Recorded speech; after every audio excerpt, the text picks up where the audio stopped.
KaraokeBooks. Sense and Sensibility. Written by Jane Austen. Audiobook. Chapter 47. Mrs. Dashwood did not hear unmoved the vindication of her former favorite. She rejoiced in his being cleared from some part of his imputed guilt. She was sorry for him, she wished him happy. But the feelings of the past could not be recalled. Nothing could restore him with a faith unbroken, a character unblemished, to Marianne. Nothing could do away the knowledge of what the latter had suffered through his means, nor remove the guilt of his conduct towards Eliza. Nothing could replace him, therefore, in her former esteem, nor injure the interests of Colonel Brandon.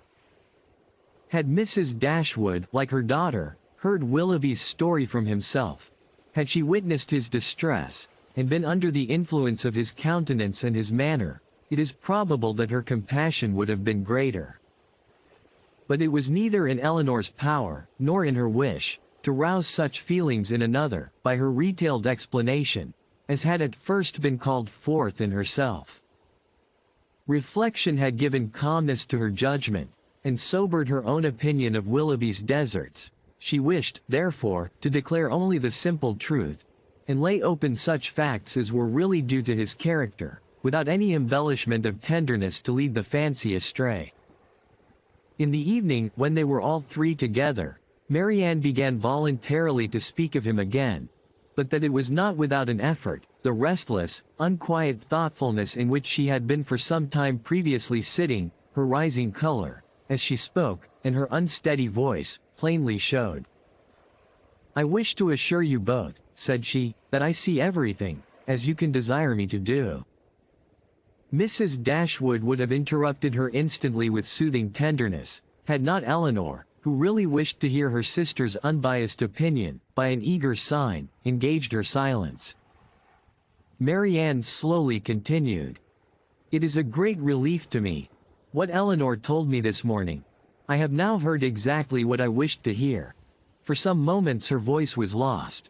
But recovering herself, she added, and with greater calmness than before, "I am now perfectly satisfied. I wish for no change. I never could have been happy with him, after knowing, as sooner or later I must have known, all this. I should have had no confidence, no esteem. Nothing could have done it away to my feelings." I know it, cried her mother. "Happy with a man of libertine practices, with one who so injured the peace of the dearest of our friends, and the best of men. No, my Marianne has not a heart to be made happy with such a man. Her conscience, her sensitive conscience, would have felt all that the conscience of her husband ought to have felt." Marianne sighed, and repeated, "I wish for no change."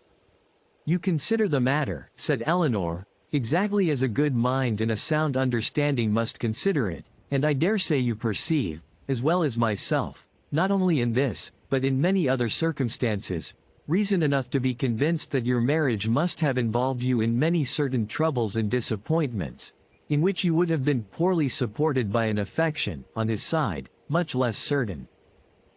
Had you married, you must have been always poor. His expensiveness is acknowledged even by himself, and his whole conduct declares that self-denial is a word hardly understood by him. His demands and your inexperience together, on a small, very small income, must have brought on distresses which would not be the less grievous to you, from having been entirely unknown and unthought of before.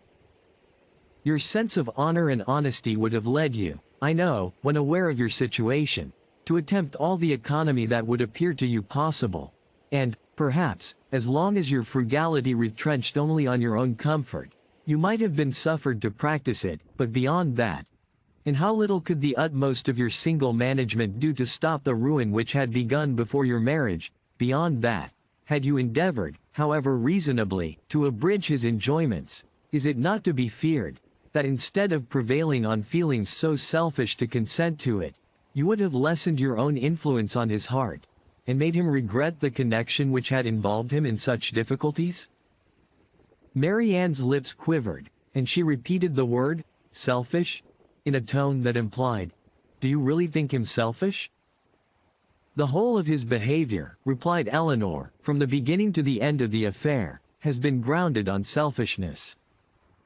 It was selfishness which first made him sport with your affections, which afterwards, when his own were engaged, made him delay the confession of it, and which finally carried him from Barton. His own enjoyment, or his own ease, was, in every particular, his ruling principle." "It is very true. My happiness never was his object. At present," continued Eleanor, "he regrets what he has done." "And why does he regret it? Because he finds it has not answered towards himself. It has not made him happy. His circumstances are now unembarrassed, he suffers from no evil of that kind, and he thinks only that he has married a woman of a less amiable temper than yourself. But does it thence follow that had he married you, he would have been happy? The inconveniences would have been different. He would then have suffered under the pecuniary distresses which, because they are removed, he now reckons as nothing. He would have had a wife of whose temper he could make no complaint, but he would have been always necessitous, always poor, and probably would soon have learned to rank the innumerable comforts of a clear estate and good income as of far more importance, even to domestic happiness, than the mere temper of a wife." "I have not a doubt of it," said Marianne, "and I have nothing to regret, nothing but my own folly." "Rather say your mother's imprudence, my child," said Mrs. Dashwood, "she must be answerable." Marianne would not let her proceed, and Eleanor, satisfied that each felt their own error, wished to avoid any survey of the past that might weaken her sister's spirits. She, therefore, pursuing the first subject, immediately continued.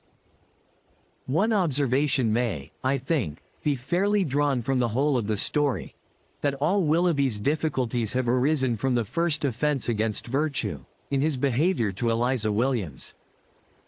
That crime has been the origin of every lesser one, and of all his present discontents."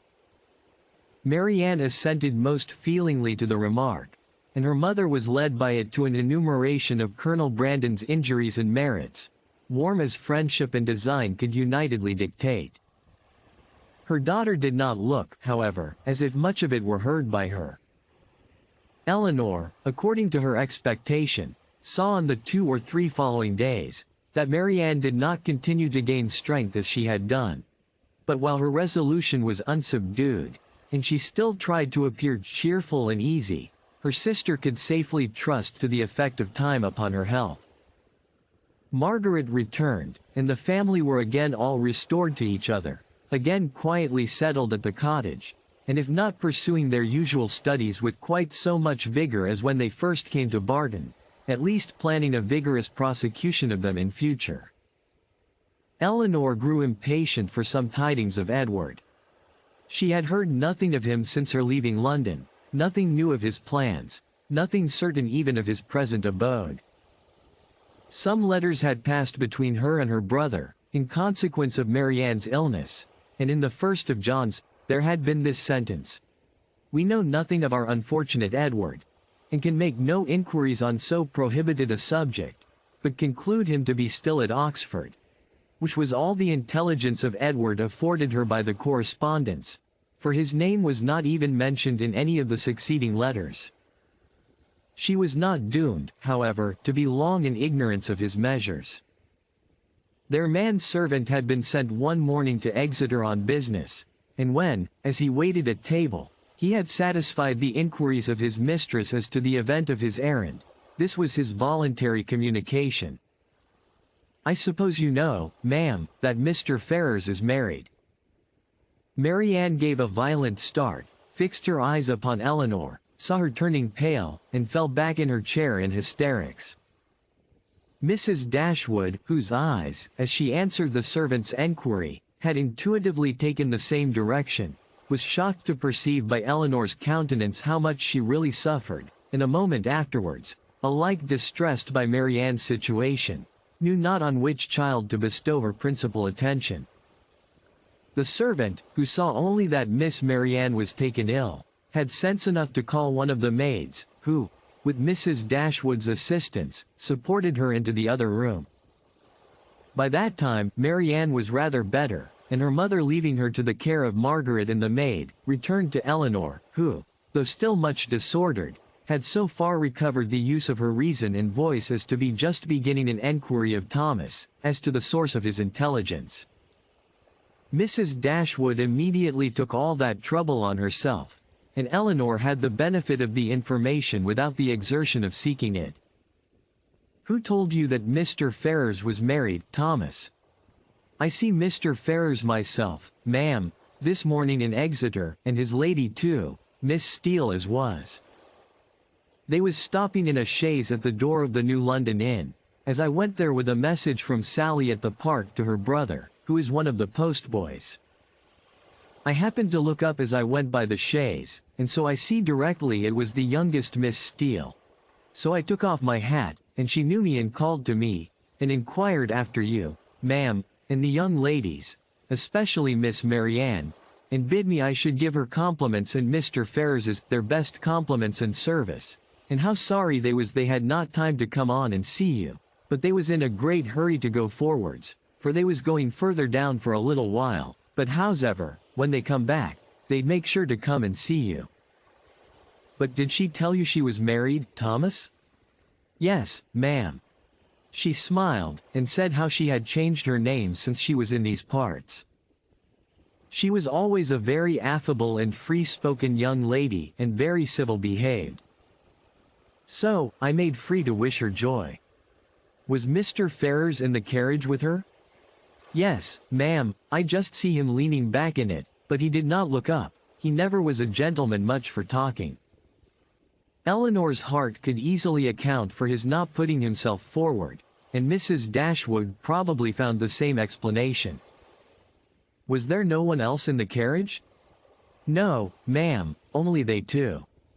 "Do you know where they came from?" "They come straight from town, as Miss Lucy, Mrs. Ferrars told me." "And are they going farther westward?" "Yes, ma'am, but not to bide long. They will soon be back again, and then they'd be sure and call here."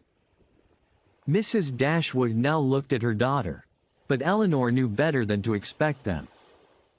She recognized the whole of Lucy in the message, and was very confident that Edward would never come near them. She observed in a low voice to her mother that they were probably going down to Mr. Pratt's near Plymouth. Thomas's intelligence seemed over. Eleanor looked as if she wished to hear more. "Did you see them off before you came away?" "No, ma'am.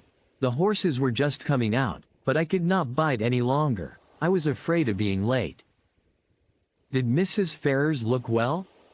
"Yes, ma'am, she said how she was very well, and to my mind she was always a very handsome young lady, and she seemed vastly contented." Mrs. Dashwood could think of no other question, and Thomas and the tablecloth, now alike needless, were soon afterwards dismissed. Marianne had already sent to say that she should eat nothing more. Mrs. Dashwood's and Eleanor's appetites were equally lost, and Margaret might think herself very well off, that with so much uneasiness as both her sisters had lately experienced, so much reason as they had often had to be careless of their meals, she had never been obliged to go without her dinner before. When the dessert and the wine were arranged, and Mrs. Dashwood and Eleanor were left by themselves, they remained long together in a similarity of thoughtfulness and silence. Mrs. Dashwood feared to hazard any remark, and ventured not to offer consolation. She now found that she had erred in relying on Eleanor's representation of herself, and justly concluded that everything had been expressly softened at the time, to spare her from an increase of unhappiness, suffering as she then had suffered for Marianne. She found that she had been misled by the careful, the considerate attention of her daughter, to think the attachment, which once she had so well understood, much slighter in reality than she had been wont to believe, or than it was now proved to be. She feared that under this persuasion she had been unjust, inattentive, nay, almost unkind, to her Eleanor. That Marianne's affliction, because more acknowledged, more immediately before her, had too much engrossed her tenderness, and led her away to forget that in Eleanor she might have a daughter suffering almost as much, certainly with less self-provocation, and greater fortitude. If you liked what you heard, please subscribe to the channel.